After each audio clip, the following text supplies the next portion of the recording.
Hi, it's Scott, ROCKFILE, back with another podcast review for you. Going to talk about Mission Impossible 5, Rogue Nation, in 4K.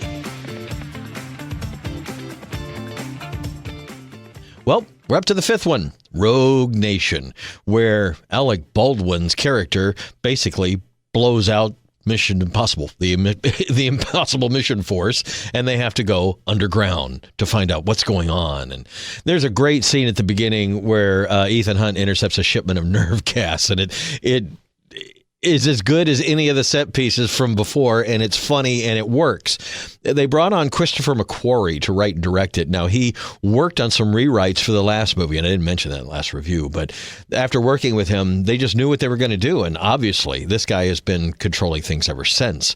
The movie had a $150 million budget, like the rest of them, and grossed $688.9 million.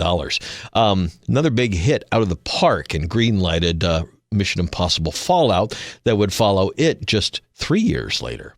This came out in 2015, and I remember how big it was. Sean Harris, I think, is a great bad guy in this, but he's overshadowed by everybody else in the film. Rebecca Ferguson is introduced as Isla Faust.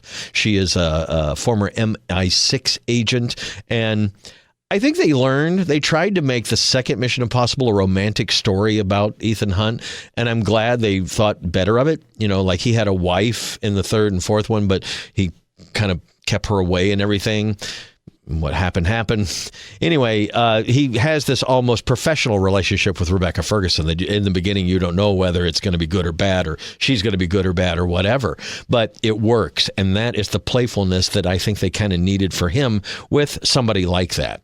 Jeremy Renner, Simon Pegg, Ving Rhames, they all return. And Alec Baldwin does a good job as a guy you just want to hate. So, yeah, Washington has basically shut down the IMF force, and they have to figure out what's going on. There's a big thing at the Vienna State Opera. Like I said, the nerve gas stuff. This baddie is just a baddie. He's a really bad guy. And I got to say, at the end, it's a very satisfying end. Of all of them, they all have pretty decent endings, but this was just, the bad guy got what he deserved, and you could tell it bothered him, because he was an icy guy that they really just couldn't get a read on through the entire movie. And at the end, he just loses it just a little bit. Brought back J.J. Abrams, Brian Burke, and the same people that had worked on the previous. They have Skydance and the rest of the Bad Robot, Paramount Pictures, have crafted by this time, by the fifth one, really, really, really great action movies that transcend even what they started out. They all have the convoluted spy-type storylines, but you get some great set pieces. You get some really good actors having fun times. You get some good directors showing off their skills. I think Mission Impossible is one of the franchises that's just really worth it. And you still can go back to these, and they're solid films. Of all the stuff that Tom Cruise has done, I'm sure people are going to talk about Top Gun Forever and Risky Business and a few of the others, but this franchise, this is his Marvel. This is just a franchise that works. Every movie has been great so far. And even though the last one didn't knock it out of the park as much as they hoped, there was a lot of weird things going on. And hopefully this next one that's coming out is supposed to be the final one of his storyline.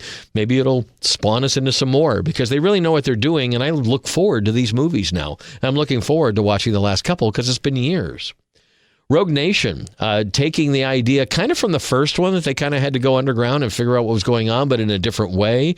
You've got the globe-trotting world, 007 kind of stuff going on, so you get to see a whole bunch of different foreign countries and great places and opera houses and things that we wouldn't normally see in normal life. And like I said, you've got a bunch of great actors doing what they want to do and having fun with these characters and these intense situations. Really, everybody's acting their nuts off in a lot of these things, and since the third one, they've kept things intense.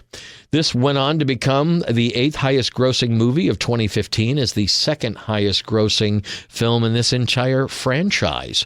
Mission Impossible Fallout would come in 2018 and do pretty much similar business. Haven't watched that one yet, but I'm very much looking forward to it, because it's been a long time. Plus, it's got that really great fight scene with Superman in it. Long story short, again, I'm really enjoying them. If you get to pick up like a set of these movies, I think they all work together. You really get more out of 3, 4, and 5 by watching 1 and 2. Even though they're not as good as what came later, they do set everything up very well. The characters and the whole idea of this thing. Anyway, long story short, Rogue Nation, one of the best ones yet. A hair better than the last one. I would put it on par with the third one. Can't wait to watch the next one. Mission Impossible Rogue Nation is available now in 4K. Get the Steelbook if you can. It's another one of those Steelbook, silver Steelbook designs. It has a new artwork on the front, the IMF logo on the back. You get a 4K, a Blu-ray, and a Blu-ray with the extra features. Good job, Paramount, all around. And that IMF sticker. I need to use those. As a side note to the audio, this is the only one of these original movies that got a Dolby Atmos upgrade. I have no idea why, but this one was in Atmos. It's a upscaled. It's not native like the last one, but the soundtrack. Oh, I got to say, I wish they were all in Atmos because this really made a huge difference. There was a lot of overhead stuff, when things fly over, explosions and debris, ambiance and outdoor scenes, all of it. It just was a hair better than all the previous soundtracks. Dolby Atmos on Mission Impossible Rogue Nation. So worth it. Please do that going forward. Anyway, it's definitely a great one. Check it out if you're so inclined. It's available now. Scott, I'm ROCKFILE. Thanks for listening to another podcast. Have a spectacular day.